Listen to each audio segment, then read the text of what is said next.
Welcome to Seize the Mains Daily Answer Writing Initiative by Malhotra's IS Academy. I'm Surbhi Sardana and I'm taking this lecture discussion on UPSC and State Civil Services answer writing practice from Monday to Friday at 9 pm. If you are new to this initiative, you can download the timetable from the link in the description below. Also, the special part about this initiative is that you not only learn answer writing with us, but you can also send your answers to us to be evaluated by our experts entirely free of cost. It's day 48 of Seize the Mains and our topic for today is from GS paper 4, Ethical Issues in International Relations and Funding. Let's see what is the question for today. But before that, keep a pen and a paper handy with you. As you see the question, understand it, make the structure for your answer, note down the key points or keywords that you will be using for your entire answer and then proceed on to watching the rest of the video. The question we've taken today is very simple. Discuss some of the major ethical issues involved in international funding. UPSC might ask a similar question by asking you to give some specific examples from current affairs. But here through this topic, we'll be covering the broad issues so that you also get an understanding of this issue. You have to send your answers in the next 24 hours, that is by 9 pm tomorrow, 16th April.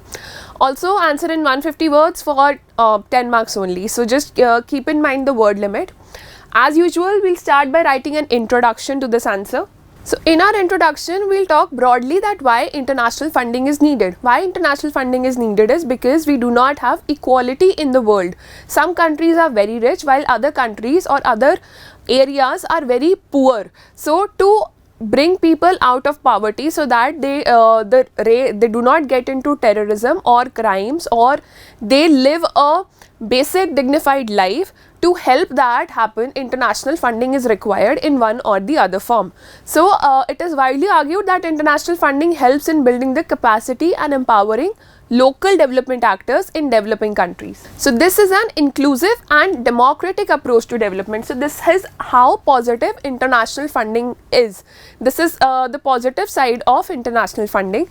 When there are places in the world with no opportunities, economic insecurity, war, instability, hunger and overwhelming hopelessness, it's a natural breeding ground for terrorism. So one of the best ways to tackle global terrorism is to lift people out of poverty. International funding is a way to achieve this.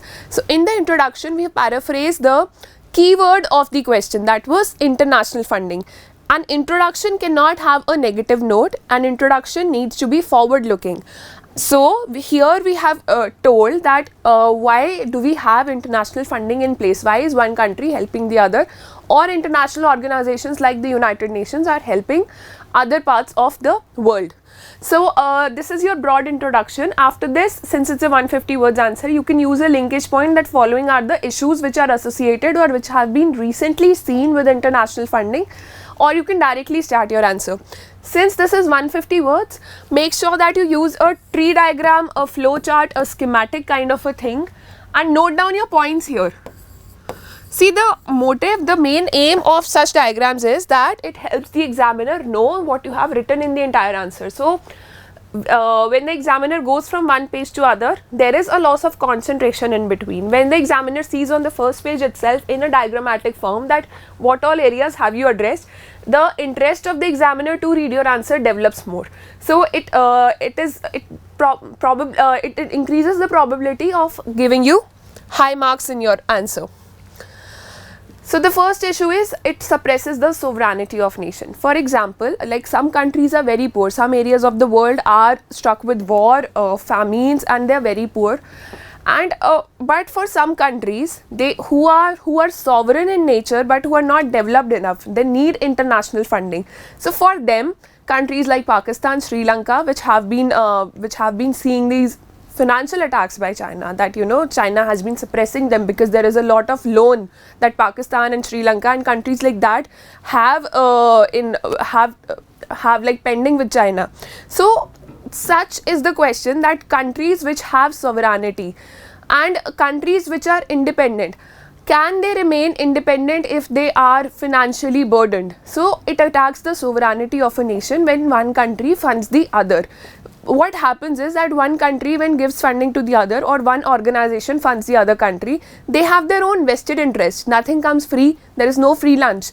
So what happens is when they give some funding to that country, they expect something in return. And what do they expect something in return? Let's read about it and how this international funding plays a negative role. First of all, it is a conditional funding. Receiving nations can't use it for their most pressing needs, but only on projects which donor countries or agencies allow them to.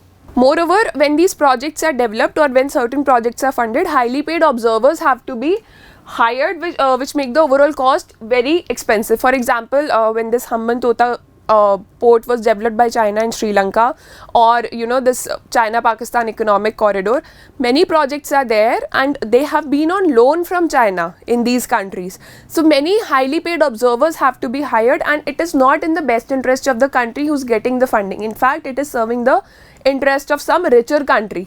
So this World Bank and IMF grants, for example, in 1991, when India received a lot of loan from such agencies, in return, we had to carry out LPG reforms, we had to open our economy, and it is debatable that what were the benefits or what were the negative sides of it, but that was conditioned funding, that wasn't free funding.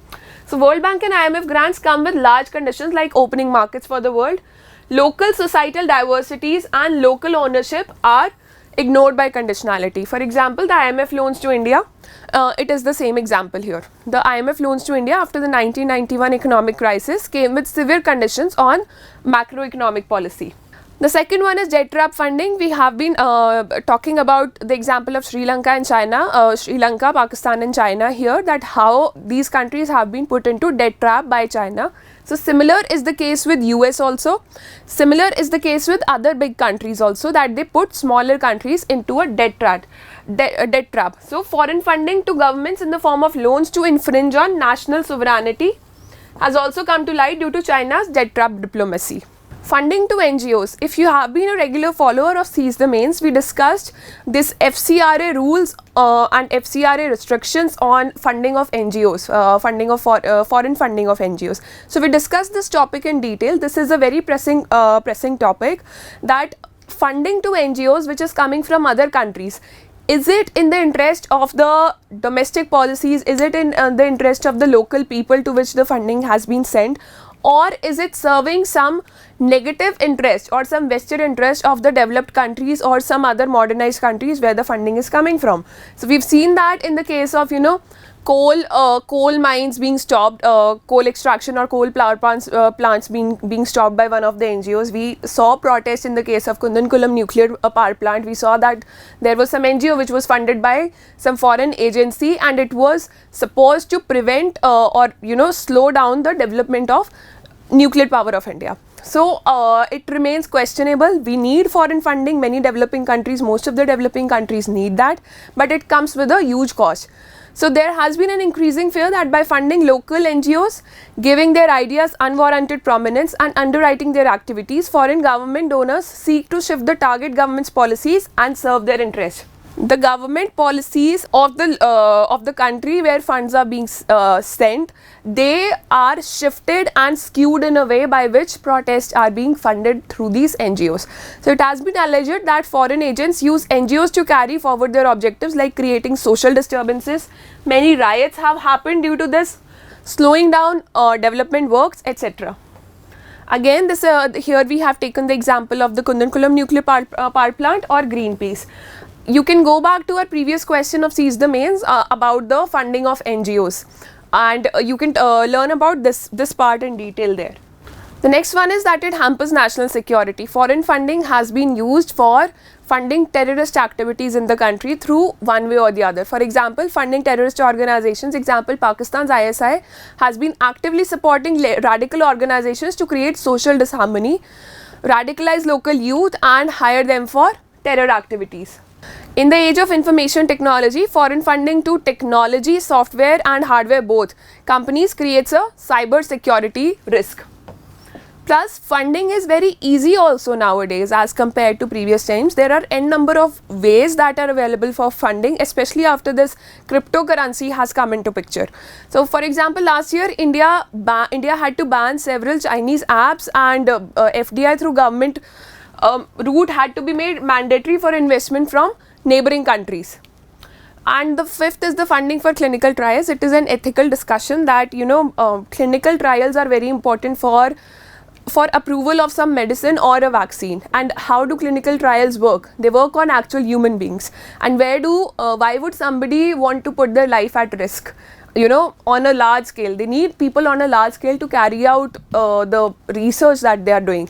So clinical trials are being carried out by major developed countries, westernized countries, who invest a lot in their research, and they're carried out in very poor nations where people do not have the support to, where do not have the means to support their livelihood. So for maybe in exchange of some money, or for entirely free of cost, just because they do not have the knowledge, foreign funding is being used to carry out clinical trials in poor countries. So these are five broad ethical issues which arise out of foreign funding. What you can do is, if this question or if a similar question is asked, it is ethics questions are definitely based on the current affairs of past 1 to 1.5 years or 2 years at max. So whenever you're reading newspapers and you hear about any such activities or related activities, make sure that you note them down, and such answers have to be addressed from there. Foreign funding can have n number of positive and negative implications. Many ethical considerations come into picture when we are receiving funds from some other government or some other organization. Most of the times it is not transparent, or the funds that are used, that are being directed for one activity, are used for some other activity. So this is a very important topic. Add points from your side when you prepare your answer. Here is your conclusion, that though international funding, wait a while. What do we do in conclusion? Either we sum up our answer or give a way forward, that now, since it is talking about international funding or foreign funding, we have taken a negative stand. The question asked us to, demanded us to give a negative side or whatever the drawbacks of funding were, but you need to give a way forward and tell them that yes, checks and balances are required, a balanced system, a lot of transparency is required, because we cannot do without international funding. No country can do without that. So though international funding entails with itself various ethical issues, it is still a need for the development of any nation. This funding, if used correctly, can take the nation on a positive trajectory of growth and prosperity.